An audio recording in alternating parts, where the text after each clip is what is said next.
qala inni abdullah, alisema mimi ni mja wa Allah.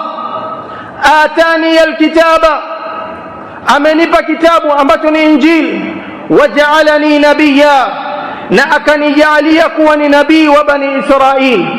Waja'alani mubarakan aynama kunt, na akanijalia kuwa ni baraka popote nitakapokuwa.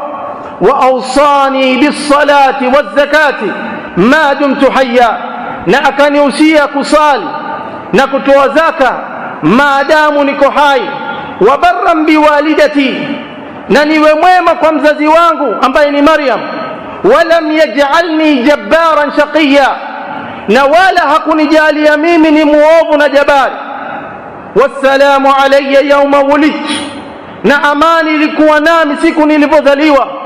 Wa yawma amutu, na siku nitakayokufa.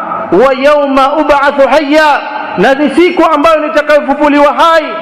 Allah subhanahu wa ta'ala asema dhalika Isa ibn Maryam, huyo ndio Isa kijana wa Maryam. Qawla alhaq alladhi fihi yamtarun, hii ni kauli ya kweli ambayo wakristo wanaitilia shaka.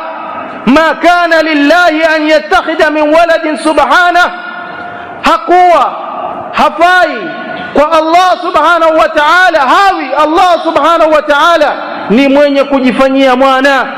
Subhanahu, utakatifu ni wake.